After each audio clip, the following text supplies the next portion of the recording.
प्यारे साथ संगत जी, राधा स्वामी जी। संगत जी, 28 सितंबर को ब्यास में हुजूर जी ने सत्संग की सेवा निभाई। कल 27 सितंबर को बाबा जी ने ना तो सुबह और ना शाम को सवाल जवाब में अपना टाइम स्टेज पर दिया, लेकिन आज बाबा जी ने संगत को निराश नहीं किया। बाबा जी पूरा सत्संग स्टेज पर हुजूर जी के साथ विराजमान रहे। आज हुजूर जी ने वही वाड़ी ली जिस वाड़ी पर हुजूर महाराज जी ने अपना आखिरी सत्संग फरमाया था। हुजूर जी ने आज स्वामी जी महाराज जी की वाड़ी धाम अपने चलो भाई पराए देश क्यों रहना पर सत्संग फरमाया। हुजूर जी ने आज एक बात तो अच्छे से अच्छे उदाहरण के साथ बहुत खोल कर समझाई। साथ संगत जी इसमें इतनी मगन हो गई थी कि किसी का भी ध्यान दूसरी तरफ नहीं गया। हुजूर जी ने कहीं शक्ति तो कहीं प्रेम से सत्संग को समझाया। करीब 1 घंटे और 5 मिनट तक हुजूर ने सत्संग फरमाया। हुजूर जी ने कहा, आज हमने स्वामी जी की वाड़ी से विचार लिया है। परसों हमने रामचरितमानस से वाड़ी ली थी, कल गुरु नानक देव जी की वाड़ी से और आज स्वामी जी की वाड़ी ली है। हुजूर बोले, हम अलग अलग संतों और महापुरुषों की वाड़ियाँ क्यों सुनते हैं? क्योंकि सबके संदेश का सार एक ही है। सबके समझाने का तरीका अलग है, लेकिन सार एक ही है। हुजूर जी ने कहा, कोई भी महात्मा हमारा धर्म बदलने नहीं आता है, वे तो हमें इंसान बनाना चाहते हैं। वे हमें याद दिलाते हैं कि कुल मालिक एक ही है, हमें उसी मालिक की बानी में रहना है। और हम आध्यात्मिकता की बात करें तो धर्म जाति से ऊपर उठकर उस परमात्मा को ध्यान देने की करें। हुजूर जी ने बताया कि जो ग्रंथ और पोथियां हमें मिली हैं वो महात्माओं की ज़िंदगी का निचोड़ है, लेकिन समस्या ये है कि हम उन्हें पढ़ें तो सुनते भी नहीं हैं, पर उन पर अमल नहीं करते हैं। हुजूर जी ने उदाहरण दिया, जैसे स्कूल में जब एक फिज़िक्स एक बायोलॉजी पढ़ाते हैं तो पहले अध्यापक हमें कॉन्सेप्ट समझाते हैं, फिर यह प्रयोग करते हैं, अब अनुभव होता है तो विश्वास आता है। बिल्कुल यही बात है संत मत में भी लागू होती है। यहाँ भी सबसे ज़्यादा जोर कर्म पर और अभ्यास पर दिया जाता है। बिना अभ्यास के हमारे अनुभव नहीं आते हैं। हुजूर जी बोले, जब हम ग्रंथ पोथियाँ पढ़ते हैं तो हमें सीखने को मिलता है और हमें ज़िंदगी कैसे जीना है। पुराने ज़माने में संत महापुरुषों की जीवनियाँ देखो, किसी ने हल जोता, किसी ने कपड़ा बुना, किसी ने पूरी ईमानदारी से मेहनत की। सब ने हक हलाल की कमाई और मालिक के गुणगान किए। फिर व्यास का उदाहरण देते हुए हुजूर जी ने कहा, बाबा जयमल सिंह जी महाराज फौज में थे, स्वामी जी महाराज भी अपने काम में लगे रहते थे और आज बाबा जी भी परिवार की जिम्मेदारी निभाते हुए संगत की सेवा करते हैं। यही है असली शिक्षा, अपने कर्तव्य निभाते हुए मालिक को याद करना, उनकी भक्ति करना। हुजूर बोले, संगत का रिश्ता अपने गुरु से सिर्फ कर्तव्य का नहीं बल्कि गहरे प्रेम का होता है। जब जब हम ब्यास आते हैं तो हर ईंट, हर पत्ता, हर कोना उस प्रेम से जुड़ा हुआ है। संगत ने अपने गुरु से हमेशा प्रेम का बंधन जोड़ा है, लेकिन हुजूर जी समझाते हैं कि अभी हमारी पहचान केवल शारीरिक स्तर तक सीमित है, हमें शरीर के दायरे से ऊपर सोचना है। कई लोग पूछते हैं कि जब हम ब्यास आते हैं तो हमें भीतर एक सुख और शांति क्यों महसूस होती है। उसका कारण ये है कि जहाँ प्रेम का रिश्ता है, स्वामी जी की वाणी भी हमें यही सिखाती है। उनकी पंक्तियाँ, धाम अपने चलो भाई, हमें इशारा देती है कि अच्छी तरह से और अपने असली सच्चाखंड जाना है। जैसे बच्चे पढ़ाई करते हैं, अलग अलग शहरों में जाते हैं, अलग अलग स्कूलों में जाते हैं, पर हर रोज़ वहाँ से लौट कर अपने घर में ही आते हैं जहाँ उनकी पहचान है, जहाँ उन्हें जन्म मिला है। असली सुख वहीं है, वही उनका ठिकाना है। दुनिया भर में भटक कर वापस अपने घर पहुँच जाते हैं। यहाँ स्वामी जी का इशारा उनके उसी घर की तरफ है जहाँ हमें आए हुए हैं। और आगे हुजूर जी ने फरमाया, वाणी में कहा गया है कि आए जाए सो माया, शरीर मिट्टी से बना है और यही मिट्टी में मिल जाना है। असली भक्ति और असली शक्ति तो आत्मा है। जैसे गाड़ी से इंजन निकाल दो तो उसका कोई मूल नहीं है, या म्यान से तलवार हटा दो तो म्यान बेकार हो जाती है। बल्ब से बिजली निकाल दो तो बल्ब बेकार हो जाता है, ठीक वैसे ही जब आत्मा शरीर से निकल जाती है तो शरीर का कोई महत्व नहीं रह जाता है और शरीर नश्वर है, लेकिन आत्मा अमर है, आत्मा कभी नष्ट नहीं होती है। हुजूर जी आगे समझाते हैं, अभिनेता जब कोई भूमिका निभाते हैं तो कई बार वह उस रोल में इतना खो जाते हैं कि अपनी असली पहचान ही भूल जाते हैं, या फिर उसके लिए वो काफ़ी सीख कर आते हैं। यहाँ आकर भी हम यह रोल निभा रहे हैं, अपने रोल में हम इतने खो गए हैं कि हम अपनी पहचान ही भूल गए हैं। हुजूर जी ने उदाहरण दिया, अगर हरे रंग का चश्मा पहनकर दुनिया देखो तो सब कुछ हरा ही दिखाई देता है। असल में दुनिया तो वही है, लेकिन हमारी दृष्टि बदलने का तरीका होना चाहिए। वाणी कहती है, आंतम राम राम आत्म का असली घर परमात्मा है, वही उसकी मंजिल है। संत पलटू साहब ने कहा है, साहिब क्या कहे करे साहिब, तेरे पास बाइबिल में भी लिखा, we are the living temple of God, यानी कि परमात्मा का असली निवास हमारे भीतर है। वाणी में स्पष्ट है, चौथे लोक बसे एक स्वामी। यही कारण है कि संत हमें जाति पाति और धर्म मजहब से ऊपर उठाकर असली पहचान कराते हैं। हुजूर जी ने कहा, हमारी असली कौम कोई जाति या मजहब नहीं है, हमारा असली देश कोई ज़मीन नहीं है, हमारी सच्ची मातृभूमि सच्चा खंड है, हमारी असली पहचान सतनाम है, हमारा वतन मालिक का इश्क और उसका प्रेम है। लोग पूछते हैं, दुनिया में इतना दुख क्यों है? हुजूर जी कहते हैं, हम इस गंदगी के बीच जन्म लेते हैं, लेकिन हमें यही पहचानना है कि असली घर कहाँ है। हमें इस गंदगी को पीछे छोड़कर अपनी आत्मा की पहचान करनी है। और आगे समझाते हैं कि असली पहचान हमें तभी होगी जब हम भीतर की गहराई में सहज अवस्था में पहुँचेंगे। यही इस जीवन का उद्देश्य है, सत्य को पहचानना। और स्वामी जी कहते हैं, पराये देश में क्यों रहना है। उदाहरण देते हुए कहते हैं कि जैसे एक शराबी गाड़ी चला रहा हो, रास्ते में मोड़ आया और गाड़ी पलट गई। ऐसा क्यों हुआ? क्योंकि ड्राइवर का गाड़ी पर नियंत्रण नहीं रहा। इसी तरह जब इंसान अपने जीवन पर काबू नहीं रखता है तो दुर्घटना होनी तय है। इसलिए ही शेख फरीदी जी कहते हैं कि चार गवाया हांड के चार गवाया संग। अब सवाल उठता है कि परमात्मा ने हमें किस काम के लिए भेजा है? क्या सिर्फ पराई चीज़ों के पीछे भागने के लिए? नहीं, बिल्कुल नहीं। मालिक ने हमें ये मौका दिया है हम अपने आप को जेल खाने से आज़ाद करवा सकें, लेकिन क्या हम ऐसा कर रहे हैं? कभी धन दौलत की दौड़ में, कभी पद प्रतिष्ठा की चाह में, कभी बच्चों के भविष्य और परिवार के झंझट में इतने उलझ जाते हैं कि हमें कुछ पता ही नहीं चलता है कि प्रकृति में कई जीव ऐसे भी हैं जो लाखों अंडे देते हैं, कुछ जीव हर समय खाते ही रहते हैं और कुछ तो अपने क्षेत्र को चिन्हित कर रहे हैं, यह मेरा इलाका है। यही यानी यह सब प्रवृत्तियाँ हमने भी अपने जीवन में अपना ली हैं। हमारे और निचली जूनियों में फिर क्या फ़र्क रहा? और फिर इंसान को सर्वोत्तम जूनी मिली है। हमें यह अवसर सिर्फ खाने पीने या फिर पैसा जमा करने के लिए नहीं दिया गया है। अफसोस, हम इस मौके को खो रहे हैं। अब ज़रूरत है ठहर कर सोचने की, हमें भेजा ही किस मकसद से गया है। अक्सर हमारे जो महापुरुष होते हैं वो ये समझाते हैं कि इंसान की बुनियादी ज़रूरत क्या है। सिर पर छत, खाने की रोटी, पहचानने के लिए कपड़ा, पानी। अगर किसी के पास 4 घर हो तो क्या वह चारों जगह सोएगा? सोना तो उसे एक ही जगह पर पड़ेगा और एक ही बिस्तर पर। कितनी भी गाड़ियाँ क्यों ना हो, सफ़र तो एक ही से कर सकते हैं। कितने भी कपड़े क्यों ना हो, हमें एक ही पहनना होता है। इसलिए हमें विवेक का इस्तेमाल करना चाहिए। लेकिन समस्या है कि इंसान ऐसा करता ही नहीं है और वो कभी कभी इतना ज़्यादा खो जाता है किसी चीज़ में कि उसे अपने आने वाले समय का और पीछे बीतते हुए समय का अंदाज़ा ही नहीं होता है। वो सेवा करना भूल जाता है, किसी के बारे में सोचना भूल जाता है, उसको समझ ही नहीं आता है कि वो कर क्या रहा है। इस बात पर मैं आपको एक बहुत सुंदर ही साखी सुनाती हूँ। बहुत समय पहले की बात है। एक बूढ़ी कतनहारी थी जो रुई, ऊन, सनई आदि को कतर कर सूत बनाती थी और उसी से अपना गुजारा करती थी। उसकी 3 बेटियां थीं, वे भी सूत काटने का ही काम करती थी। कताई करने से उनका किसी तरह गुजारा हो जाता था, पर बचत 1 कौड़ी की भी नहीं हो पाती थी।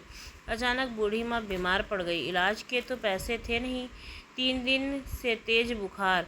बेचारी मौत के सामने दिखाई पड़ने लगी। उसने अपनी उदास और दुखी बेटियों को अपने पास बुलाया और बोली, इस दुनिया में कोई हमेशा तो नहीं रहता। मैं लंबी ज़िंदगी जी चुकी हूँ और अब मेरा अंत समय आ गया है, लेकिन मेरा दिल इसलिए फट रहा है कि तुम्हें इस गरीबी में छोड़कर जा रही हूँ।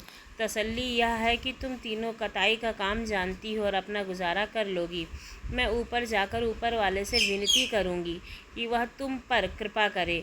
मेरे पास कोई धन संपत्ति तो है नहीं, बस काती हुई सनई के 3 गोले हैं। वही पूंजी तुम्हारे लिए छोड़कर जा रही हूँ और फिर उसी को तुम्हें दे सकती हूँ। इसके कुछ ही समय बाद बूढ़ी माँ ने आखिरी सांस ले ली। कुछ ही दिनों बाद वह बड़ा त्यौहार आने वाला था। बहनें आपस में बात करने लगीं, आने वाला इतवार त्यौहार का है। हमारे पास त्यौहार का खाना खाने लायक कुछ नहीं, लगता है ये त्यौहार फीका ही चला जाएगा।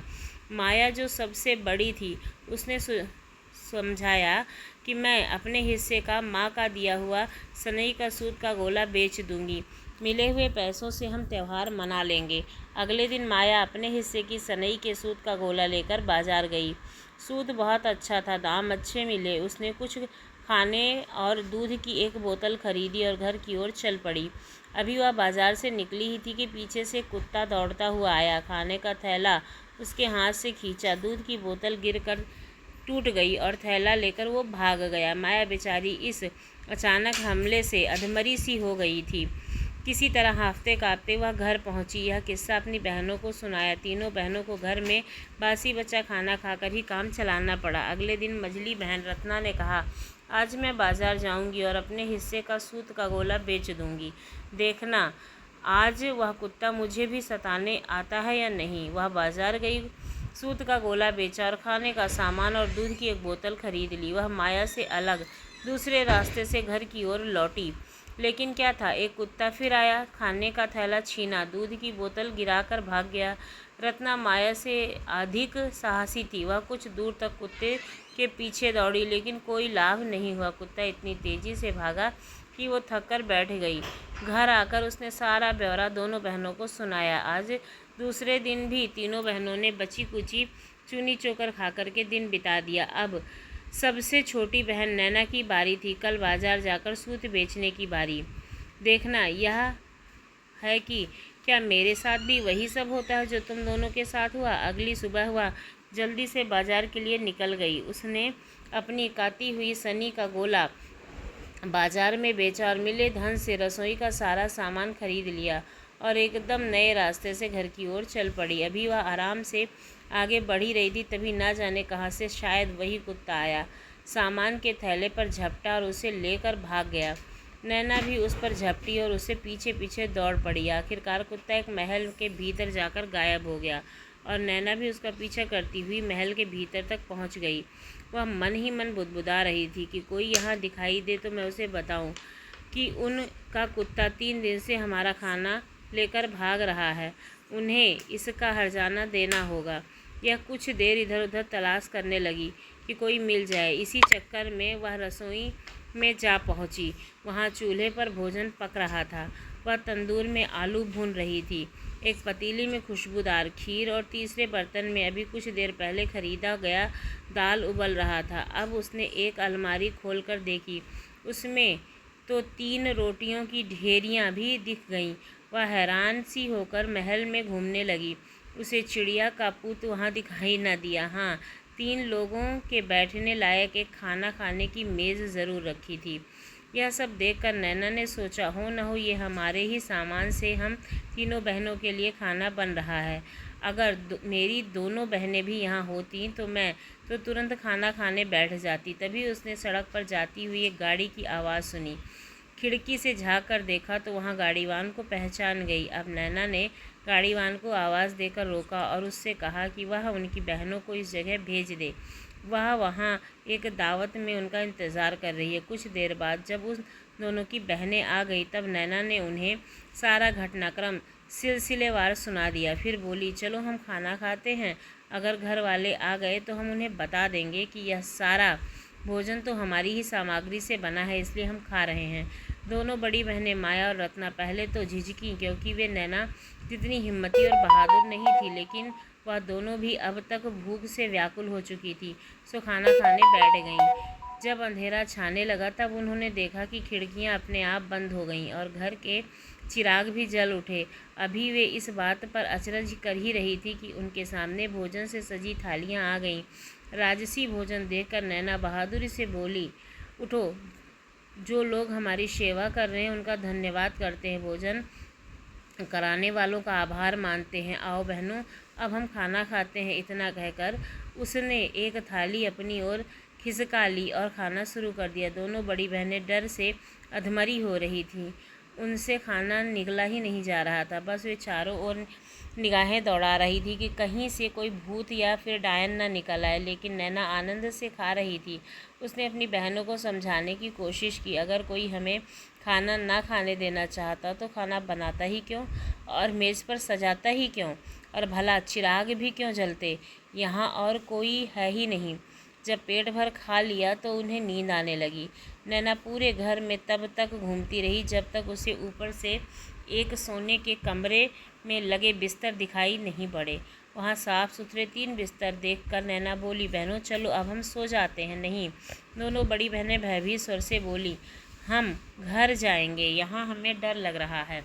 डरपोक कहीं की, यहाँ कितना तो मज़ा आ रहा है और तुम जानना चाहती हो।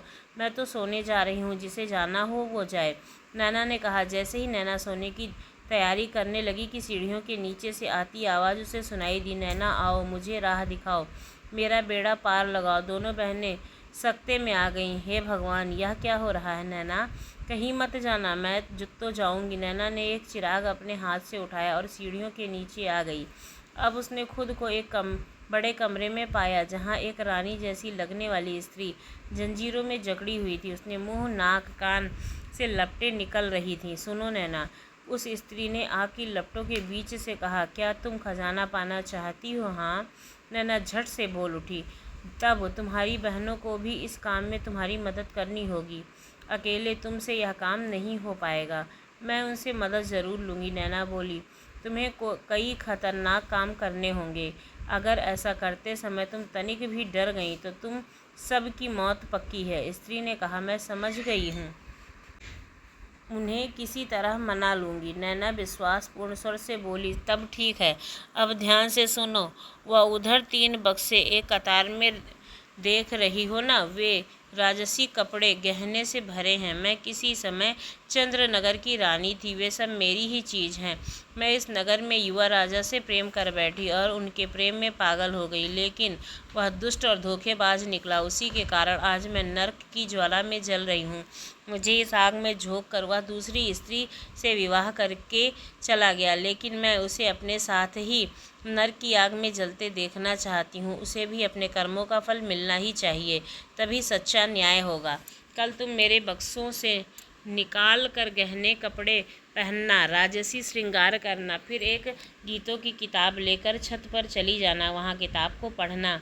दिन में कभी न कभी तो वह दिल फेंक आशिक उधर से निकलेगा ही और तुम्हारे जैसे सुंदर युवती को देखकर तुमसे मिलना चाहेगा। तुम हामी भर कर उसके भीतर बुला लेना, उसके साथ बैठकर शरबत पीने का प्रस्ताव रखना, वह इसे भी ज़रूर मान लेगा। शरबत पीते समय तुम चुपके से उसके प्याले में जहर मिला देना, जो तुम्हें गहनों के बक्से में रखी डिबिया में मिल जाएगा। जहर इतना तेज है कि कुछ ही समय बाद उसकी मौत हो जाएगी। अब तुम उसका मुर्दा शरीर यहीं ले आना, वह बड़ा बक्सा खोलना और उसमें उसका शरीर बंद कर देना। फिर बक्से में 4 कोने पर 4 मोमबत्तियाँ जला देना। मैं बहुत धनवान रानी थी, इस महल में बहुत धन है, उस सब का तुम्हारा अधिकार हो जाएगा। जितना चाहो तुम ले सकती हो, सब तुम्हारा होगा। इतना सब कुछ कहकर वह स्त्री उस बड़े बक्से में गायब हो गई।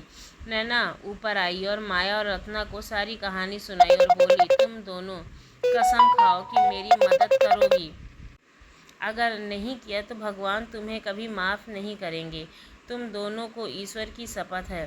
भयभीत होते हुए भी दोनों बहनों से कांपते हुए मन से नैना की बात मान ली। अगले दिन नैना ने सुबह ही वे बक्से खोले, उसमें से गहने, कपड़े, श्रृंगार का सामान, जहर की डिबिया, सब कुछ निकाला। तीनों बहनों ने सुंदर कपड़े पहने, श्रृंगार किया। जरा सा दिन चढ़ते ही नैना एक किताब लेकर छत पर जा बैठी। थोड़े ही समय बाद घोड़े की टापों की आवाज़ सुनाई पड़ी। एक सजीला घुड़सवार राह पर जा रहा था। नैना पर नज़र पड़ी तो उसे देखकर वह रुक गया। नैना ने भी किताब से नज़रें उठाकर उसे देखा और सर झुका लिया। युवक का साहस बढ़ा। उसने पूछा, सुंदरी, क्या मैं आपसे बात कर सकता हूँ? क्यों नहीं, भीतर आ जाइए, नैना ने बेझिझक कह दिया। युवक घोड़े से उतरा और महल में चला आया। आइए साथ साथ बर्तन शरबत पीते हैं और बातें करते हैं, नैना मीठे स्वर से बोली। अब नैना ने चंद्रपुर की रानी के कहे अनुसार जहर बुझे प्याले में उसे शरबत परोस दिया।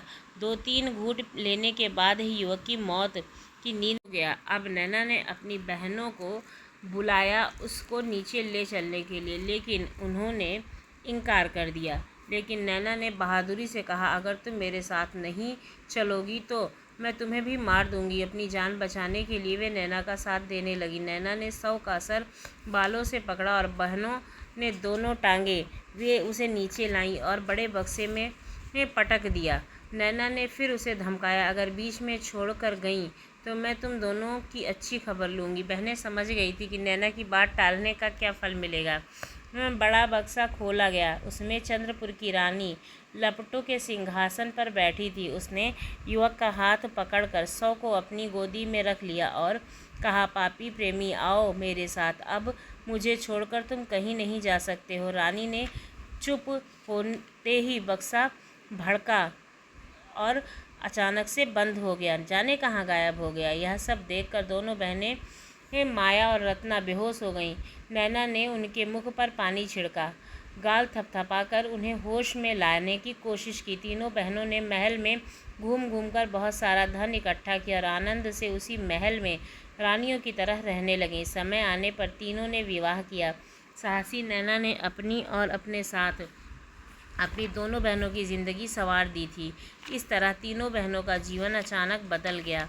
वह जो कल तक भूख और तंगहाली के अंधेरे में डूबी हुई थी, आज उसी अंधेरे से निकलकर सुनहरी रोशनी में आ गई थी। उनकी माँ के आशीर्वाद और नैना की बहादुरी ने उन्हें एक ऐसी राह दिखाई जहाँ डर और भूख का नाम तक नहीं था। माया और रत्ना ने पहली बार जाना कि साहस कैसा होता है। वे दोनों हमेशा डर कर पीछे हट जाती थीं, लेकिन नैना ने दिखा दिया कि डर को आँखों में डालकर देखो तो वह धीरे धीरे मिट जाता है। अगर नैना पीछे हट जाती तो शायद तीनों का भाग्य वहीं थम जाता। पर उसने न सिर्फ आगे बढ़ने का साहस किया, बल्कि अपनी बहनों को भी अपने साथ खड़ा कर दिया। महल में मिला खजाना और राजसी ठाट बाट तो बस बाहरी चीज़ें थी। असली खजाना था उनका आत्मविश्वास, उनका आपसी प्रेम और एक साथ में उनकी तकदीर का बदलना। तीनों बहनों ने आगे चलकर विवाह किया और सुखमय जीवन बिताया, पर उन्होंने यह कभी नहीं भुलाया कि उनके अच्छे दिन मेहनत, मजदूरी और विश्वास से आए थे। अब वे तब भी सूत कातती तो हर धागे में उन्हें माँ की सीख, भूख के दिन और नैना की निडरता याद आती थी। इस कहानी से हमें यही शिक्षा मिलती है कि मुसीबत चाहे कितनी भी बड़ी हो, अगर इंसान हिम्मत रखे, सही समय पर सही कदम उठाए और अपने परिवार या फिर साथियों का हाथ थामे, तो तकदीर भी उसका साथ देती है। सच तो ये है कि तकदीर धागे जैसी है, कमज़ोर दिखती है, पर सही हाथों में बुन दी जाए तो जीवन की सबसे सुंदर चादर बन जाती है। तो दोस्तों, अगर आपको हमारी ये कहानी मज़ेदार लगी है और इससे आपको कोई भी शिक्षा मिली है तो हमारे चैनल को लाइक करें, शेयर करें और सब्सक्राइब करना ना भूलें। धन्यवाद।